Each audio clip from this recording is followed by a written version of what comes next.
अस्सलाम वालेकुम। Musculoskeletal physical therapy के चैप्टर नंबर 21 जो कि नी वाला चैप्टर था, उसके अंदर हमारा लास्ट टॉपिक रह गया था, वो है मेनिस्काई इन नी। आज हम पढ़ेंगे मेनिस्काई के बारे में, ठीक है। इसका टियर किस तरह होता है और शेप वगैरह सब कुछ हम इसके अंदर स्टडी करेंगे। तो मेनिस्काई जो हमारी नी के अंदर प्रेजेंट होते हैं, सबसे पहले तो इनकी शेप कैसे होती है। इनकी शेप होती है हाफ मून या क्रेसेंट शेप होते हैं और ये अटैच होते हैं, फर्मली अटैच होते हैं हमारे टिबियल प्लेटू के साथ। टिबियल प्लेटू के साथ फर्मली अटैच होते हैं बाय लिगामेंट्स। लिगामेंट्स ने इनको टिबियल प्लेटू के साथ जो है मजबूती के साथ जोड़ा हुआ होता है। कौन सा लिगामेंट है? Transverse ligament. ट्रांसवर्स लिगामेंट क्या करते हैं? ये लिगामेंट मेनिस्काई को, दो मेनिस्काई है ना, उन दोनों मेनिस्काई को आपस में हेल्ड करके रखता है। आपस में दो मेनिस्काई को आपस में जो लिगामेंट जोड़ता है, that is transverse ligament. Next आ जाता है इसमें हमारे पास मेनिस्काई का जो पेरिफेरी के पास पोर्शन होता है, या हम जिसे कहते हैं कि आउटर लेयर भी कहते हैं। आउटर लेयर या पेरिफेरी के पास जो पोर्शन होता है वो थिक होता है। जैसे जैसे हम पेरिफेरी से अवे मूव करते हैं तो मेनिस्काई जो है वो थिन होता जाता है। पेरिफेरी से अवे मूव करना, या फिर हम कह रहे थे कि इनर लेयर जो है वो मेनिस्काई की वो थिन होती है।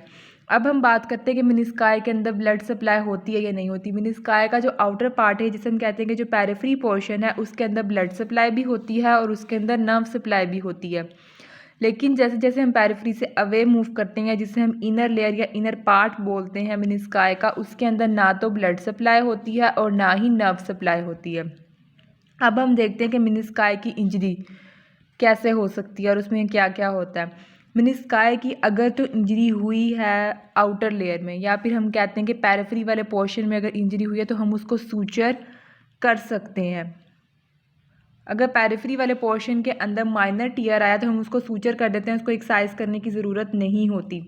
लेकिन अगर इनर पार्ट या इनर लेयर डैमेज हुई है तो हमें मेनिसेक्टमी करनी पड़ती है, ठीक है। मेनिसेक्टमी करते हैं हम और मेनिस्काई को वहाँ से रिमूव कर देते हैं।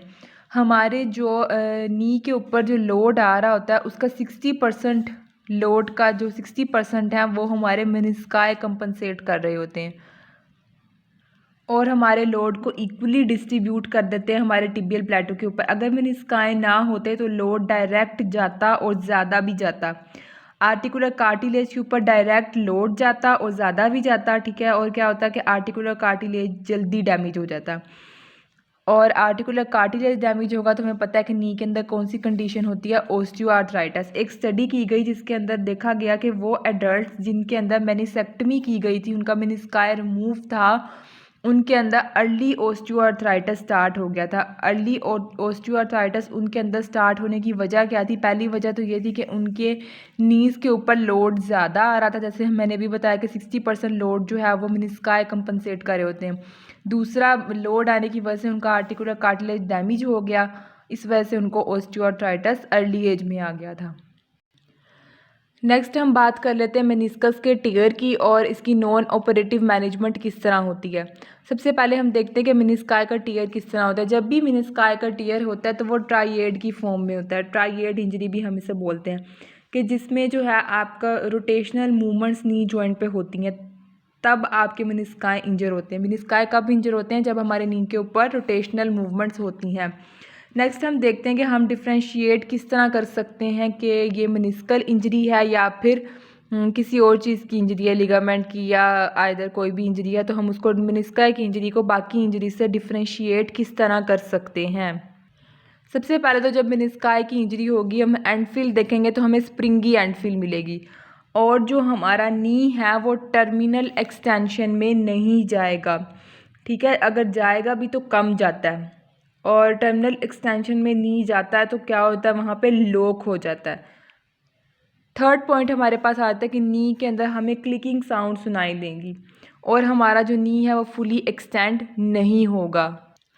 पाल्पेशन पे हमें क्या पता चलेगा? जब भी हम जॉइंट लाइनिंग को पाल्पेट करेंगे मीडियल साइड पे जॉइंट लाइनिंग को पाल्पेट करेंगे तो हमें पेन आएगी, ठीक है। आपको याद होगा ऑस्टियोआर्थराइटिस में हमने पढ़ा था कि जब हम मीडियल कॉन्डाइल को पाल्पेट करते हैं फीमर के, तो वहाँ पे ऑस्टियोफाइट फील होते हैं या पेन होती है। यहाँ पे हम मीडियल साइड पे जॉइंट लाइनिंग को पाल्पेट करेंगे तो पेन आएगी। हमने ऑस्टियोआर्थराइटिस में पढ़ा भी था, शायद आपको याद होगा कि जो ऑस्टियोआर्थराइटिस है वो ज़्यादा मीडियल साइड को इन्वॉल्व कर रहा होता है, इसलिए मीडियल साइड की जॉइंट लाइनिंग में पेन आएगी। नेक्स्ट हमारे पास आ जाता है कि क्वाड्स की एट्रोफी भी होगी मेनिस्काई की इंजरी में। नेक्स्ट हमारे पास जो मेनिस्कस टियर है उसकी सर्जिकल और पोस्ट ऑपरेटिव मैनेजमेंट आ जाती है। इसमें सबसे पहले आ जाता है पार्शियल मेनिसेक्टमी। ठीक है, पार्शियल मेनिसेक्टमी जैसे नाम से पता चल रहा है कि पार्शियल मतलब हाफ मेनिस्काई को कट किया जाएगा, हाफ को वैसे जाने दिया जाएगा।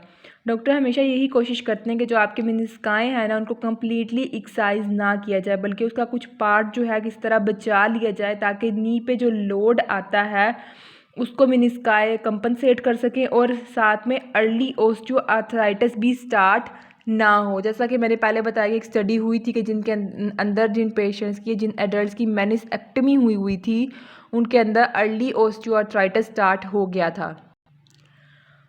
और अगर इनर पार्ट डैमेज हुआ है, इनर पार्ट का हमने पढ़ा, मैंने बताया स्टार्ट में आपको कि ना तो उसकी ब्लड सप्लाई होती है और ना ही उसकी नर्व सप्लाई होती है, तो अगर हम उसे सूचर कर भी देंगे तो वो हील नहीं होगा, इसलिए फिर हम उसको एक्साइज ही कर देते हैं। नेक्स्ट आ जाता है कि हमारे पास अगर आउटर पार्ट डैमेज हुआ है ना, आउटर पार्ट की मैंने आपको बताया कि उसकी ब्लड सप्लाई भी होती है और उसकी नर्व सप्लाई भी होती है, तो अगर आउटर पार्ट डैमेज हुआ है तो उसको मीडियल थर्ड पार्ट उसका एक्साइज किया जाता है। ठीक है, और अगर आउटर ठीक है तो फिर उसे रहने दिया जाता है। अगर वो डैमेज हो तो मीडियल थर्ड पार्ट एक्साइज कर दिया जाता है, लेकिन अगर वो ठीक है तो फिर उसको रहने दिया जाता है और इसे हम कहते हैं कि पार्शियल मेनिसेक्टमी। ठीक है, और अगर पुअर डैमेज है पूरे मेनिस्काई का तो फिर हम पूरे मेनिस्काई को ही वहाँ से रिमूव कर देते हैं, उसको हम खाली मेनिसेक्टमी बोलते हैं। ठीक है, और अगर हाफ रिमूव कर रहे हैं तो उसको पार्शियल मेनिसेक्टमी बोलेंगे। अगर आउटर पार्ट डैमेज है तो हम सूचर कर देते हैं। ठीक है, या फिर इम्प्लीकेशन कर देते हैं, एक्साइज नहीं करते। ठीक है, और हीलिंग, क्योंकि वहाँ पे हीलिंग भी हो सकती है क्योंकि ना ब्लड सप्लाई भी है, नर्व सप्लाई भी है। और अगर हम इस तरह की सर्जरी करते हैं कि आपको उसमें हीलिंग भी रिक्वायर है तो आप फिर साथ में उसके अंदर एक ग्रोथ फैक्टर इंसर्ट कर देते हैं जिसे हम कहते हैं एंडोजीनियस ग्रोथ फैक्टर।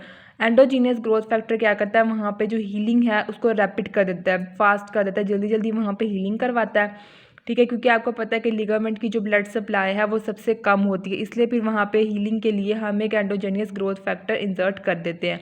बाकी मेनिस्काई की जो इंजरी के जो सर्जरी है इसकी जो प्रिकॉशंस हैं वो सारी एंटीरियर क्रूशिएट लिगामेंट वाली ही हैं। उसके लिए आप एंटीरियर क्रूशिएट लिगामेंट वाली वीडियो को देख लीजिएगा। Thank you.